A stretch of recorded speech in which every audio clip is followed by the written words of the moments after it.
welcome to this week's edition of World Crisis Radio. And this is Webster Tarpley speaking to you from Washington, D.C. The big news this week, a state of emergency in the United States over the collapse of state and local budgets because of the world economic depression brought on by Wall Street hedge fund hyenas, zombie bankers, and derivative speculators. We have the second wave of the world economic depression. And now that the inadequate funding of the stimulus, the Pelosi-Obama stimulus of February 2009, now that those funds are running out, we are experiencing the crisis of the state, local, county, municipality budgets. And this is threatening the fabric of human civilization. This is an emergency. In the city of Oakland, California, if you call 911, they now ask you, is it a violent crime? Is it in progress? And if the answer to that is no, you are told, write an email, report it on the internet, and we'll get back to you. So essentially, emergency services in Oakland, California have now partially collapsed. Naturally, we want to know from Jerry Brown, who's running for governor of California on a platform of frugality, where his frugality got him. He turns out to be much too friendly with those Wall Street hedge fund hyenas in the person of Paul Pelosi, the husband of the unfortunate Speaker of the House. So the big issue, though, is 911 in Oakland, California is collapsing. Across the continent in Philadelphia, Pennsylvania, the mayor, in despair, is proposing rolling shutdowns, rolling closures of firehouses. So if there's a fire in your house and the firehouse near you happens to be the one that's closed that day or that week, it was nice knowing you. Too bad. Hard lines. You can console yourself. The fact that the bondholders are getting theirs, the Wall Street bondholders, the muni bonds and the state bonds, they're getting paid. But the cost of human civilization is not being paid. Now, we'll be monitoring all of what's going on in between. From California to Pennsylvania, it's clear we've got about 400,000 municipal and state workers who are threatened with being laid off, fired, emeritized, made redundant over the next few months. This is a huge national emergency. Naturally, you want to generate 500,000 new unemployed? Yeah. Then they stop paying taxes. They start collecting what meager unemployment benefits there are. Some of them turn to drugs. Some of them turn to crime.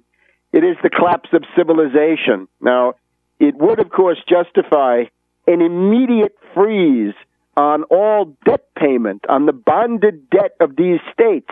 Moody's, Fitch, and Standard & Poor's be damned. Moody's, Fitch, and Standard & Poor's should all be in jail because of their corruption and bribery and horrible malfeasance during the crisis of 2007-2008, in which those guys were giving AAA ratings to the most toxic CDOs and CDS, credit default swaps, collateralized debt obligations, until essentially midnight the night before. Bear Stearns blew up, Lehman blew up, Lehman followed then by Merrill Lynch, Citibank, and all the rest. So I don't care what Fitch, Standard & Poor's, and Moody's say. Human civilization must survive. The bondholders can get shafted, but civilization must survive. Maybe we'll just have to find another way to provide financing, if necessary, for cities and municipalities. And, gee, I know a way. Seize the Federal Reserve. Seize it, nationalize it, and force helicopter Ben Bernanke to cough up 0% federal lending for massive projects of infrastructure, reindustrialization, physical and agricultural production, mining, construction, scientific research of all types. Then we could really do well. And while you're at it, get the Federal Reserve to refinance the federal debt instead of paying something like $500 billion to $1 trillion a year for debt service, you can get that down to virtually nothing. You can essentially refinance all of those bonds at about a 1% to 2% level down from what they are now. You can take it down even below 1%, depending on the maturities, and save a bundle in terms of interest rates. That is the low-interest government security standard successfully implemented by Franklin D. Roosevelt, in particular during the years of World War II. And you can read about that in Surviving the Cataclysm, your guide to the worst financial crisis in human history. So, it's a national emergency. The states and local budgets are collapsing. California obviously leads the pack.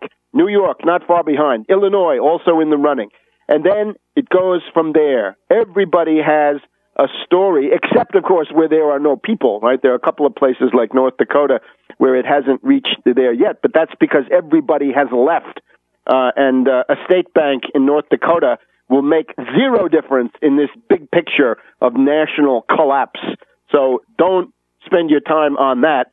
Spend it on a few things like what I'm just saying. Now, Obama, a real president, Franklin D. Roosevelt at this point would say, oh, I see we have a state of national emergency left over from Mad Dog Bush the Younger from 2001. I'm using that state of emergency and residual power of the Defense Production Act, if necessary. Trading with the Enemy Act comes in handy, too, to declare an emergency 1% Tobin tax on all financial transactions, all trading where something changes ownership, goes from hand to hand, of stocks, bonds, foreign exchange, derivatives, above all, collateralized debt obligations, structured investment vehicles, credit default swaps, options, futures, indices, all combinations of those.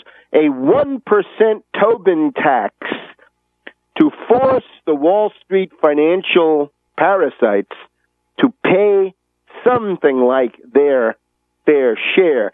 Do that as an executive order under the existing state of emergency, as a war power, since the collapse of the state of California or New York is germane to national security by anybody's reckoning, and simply impose it. Let Congress confirm it later. Let them overturn it if they dare. Oh, my God. No, not this year. They won't do it. The Republicans will squeal like stuck pigs, and then they will roll over and accept it. Now, of course, this assumes you had a real president. And, of course, the tragedy we have right now is that we don't. Here's what we have from Obama.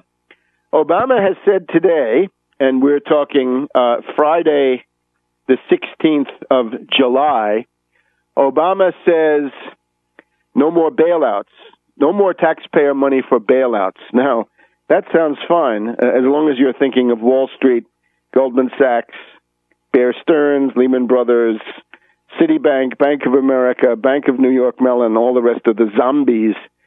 I don't think that's what he means. I think what Obama now means is no bailouts, and it's not even the right word, of states and cities, of American states and cities, component parts, building blocks of this great nation these clowns always like to talk about when it's time for war.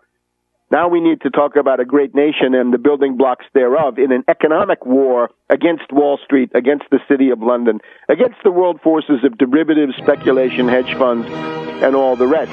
Barkey, bailouts are for bankers. Bailouts are for bankers. States get revenue sharing. We want revenue sharing through a Tobin tax. Back in a minute.